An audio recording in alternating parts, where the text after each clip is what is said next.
اما بعد، السلام علیکم و رحمت الله و برکاته. بنابر خواهش بعضی از برادرها که درباره نمازهای قضاگی را خواندن و چگونه با کدام ترتیب خواندن خواهش کردن که معلومات دهیم، بنابراین خواستیم همین صحبت را به همین موضوع وابسته سازیم. اولا بدانیم که نمازهای قضاگی را خواندن فرض است.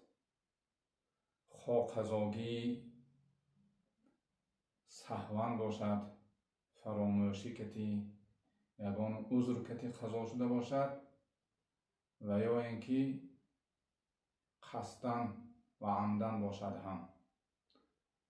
همیشه خواندنش فرض است.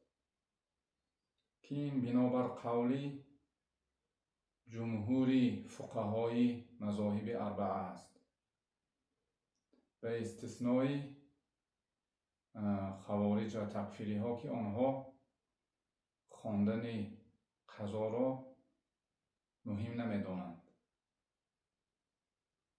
آنها میگویند قضا خواندن شرط نیست، برای اینکه شخصی که نماز نخواند او کافر است. برای این کافر وقتی که مسلمان شد، در وقت کافریش هرچی کاری که کرد، ترک نماز کرد، ترک روزه کرد، قضا خواندن برای لازم نیست میگوید. و با این قول خود آنها دو گناه بزرگ را متحمل میشد. یکمش این که مسلمان را کافر میگوید، دویمش این که یک عبادت بزرگ، یک رکن اساسی اسلام را به اهمیت نشان میدهد.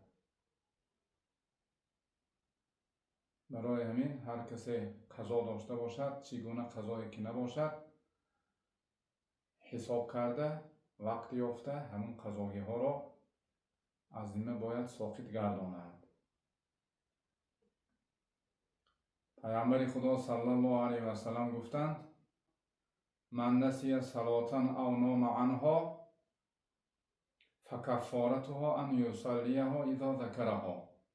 یعنی کسی که فراموش کند نماز را یا خوابش برد، به سبب فراموشی یا خواب بردن نماز قضا شود، پس کفارت آن این است که همین که به یادش آمد آن را بگذارد، قضایش را بخواند.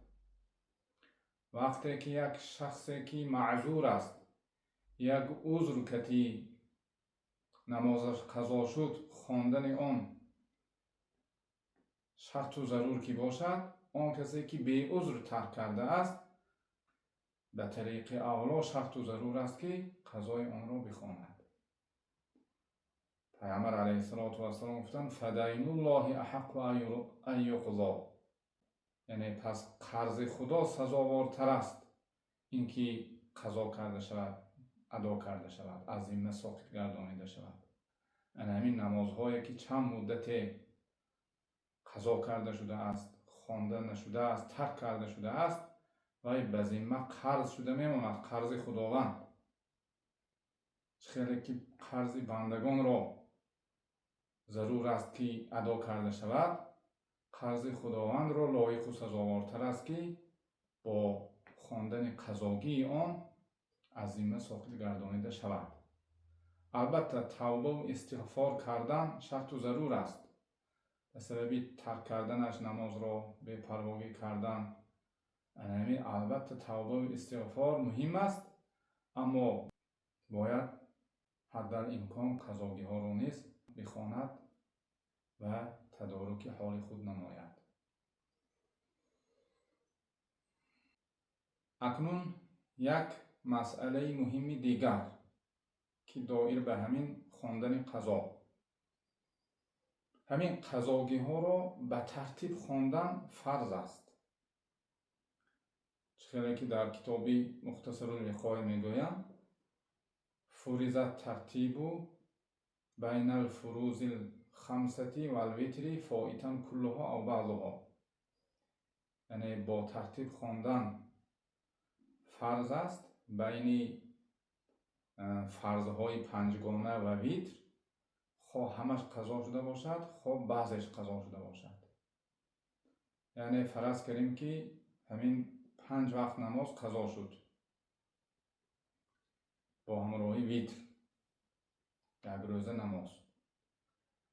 انا کسی خواهد که انا همین 5 وقت نماز قضا بخواند، باید به ترتیب خواند. یعنی اولا بامداد را قضاش خواند، بعد پیشین را، بعد عصر، بعد شام، بعد خفتن، بعد ویتری واجبا باید ترتیبش رعایت کرده شود، بعد خفتن خوانده شود.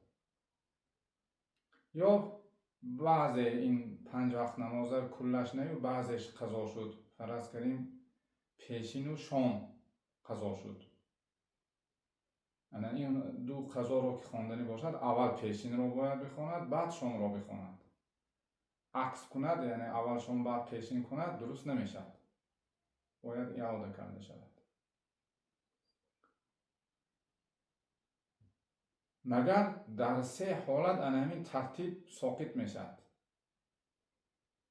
همین 3 سبب به وجود آید. اگر ترتیب ساقط میشد، هر گونه که خواند میتواند. پیش و قفا خواندن در اون وقت درست میشد. یکم کدام وقت؟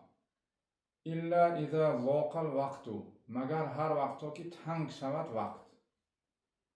یعنی وقتی نمازی که حاضر بالای آن قرار دارد آنقدر تنگ شود، وقتی نماز به آخر رسیده ایستاده است که اگر از این پیشنگی نماز قضا کردگی، اگر همون قضاش خواند، اگر بعد این نماز حاضره میخوانم گوید، اگر این حاضر نمازم قضا شده میماند، هر دوش خواند وقت نمیگنجاند، بعد در همین وقت نماز وقتی رو میخواند و قضاش رو دیگر وقت میخواند.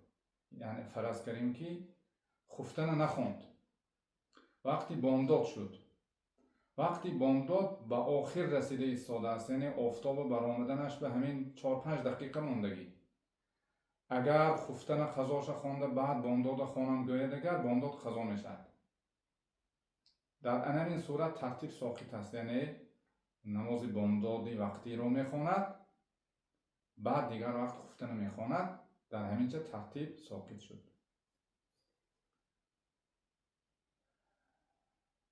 دویم حالتی که ترتیب ساقط میشد، او نسیه، فراموش کند. خفتن نخواندگیش فراموش کرد و وقتی بامداد شد بامداد خواند. بامداد خوانده شدن، بعد به یادش آمد که ای خفتن نخوانده بودم. فراموشی کردی، قضاش نخواند و نماز وقتی را خواند، در این صورت نیز ترتیب ساقط است. یعنی اینکه بامداد خواندگیش درست است، خفتن بعد میخواند. بامداد خفتن پیش و قفا شد، ترتیبش ویران شد، لیکن به سبب فراموشی این کار که شد، رایمی درست است. سیوم حالت، او فاتت ستتون، یا فوت شود 6 نماز. کسی 6 نماز را قضا کند، در این صورت نیز ترتیب ساقط میشد. 6 نماز یا زیاده از 6 نماز.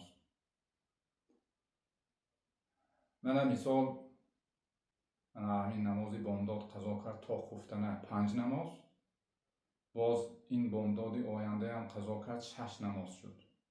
ترتیب از این انسان ساقط شد. یعنی اینکه همین 6 نماز قضاش خواندنی باشد، آمیخته خواندن، پیش و قفا خواندن درست میشد. اول بامداد و پیشین و عصر و شام و کل ترتیب شرط نیم، چپش بخواندن که درست میشد. اکنون سوال میشد که کسی که قضاوی های بسیار کرد، یعنی از 6 عدد زیاد، 6 عدد یا از 6 عدد زیاد نماز را قضا کرد، وقت همین قضاگی هاش را میخواند و کم میکند، برگشته صاحب ترتیب میشود و یا نه؟ مثلا 1 ماه نماز را قضا کرد، بعد همین 1 ماه قضاش را خواند و کمتر باقی ماند، یعنی از 6 عدد کم باقی ماند.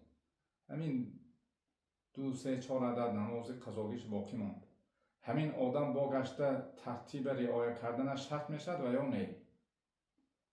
فقها میگویند نه. یک عدد نمازم که باقی مونده باشد برگشته و صاحب ترتیب نمیشد، مگر اینکه کلش را خوانده تمام کند. در شرح وقایع میگویند که اگر همین یک ماه نمازش را، یک ماه همین قضاگیش را به پررگی همش را خوانده به اتمام رساند، بعد برگشته ترتیب به این کس جاری میشد، یعنی باز صاحب ترتیب میشد. باز یکی در آینده قضا کرده مانه دیگر تا پیشنگی قضاش نخوانه دیگر نمازی بعدینه خواندنش درست نمیشد، یا اینکه گوییم قضایش به 6 عدد نرسیده باشه دیگر باید همون قضاهای ترتیب کتی بخواند. انا این بود بعضی از مسئله هایی که دایر به خواندن نماز قضاگی و ترتیب آن. و صلی الله علی سیدنا محمد و آله و صحبه و سلم.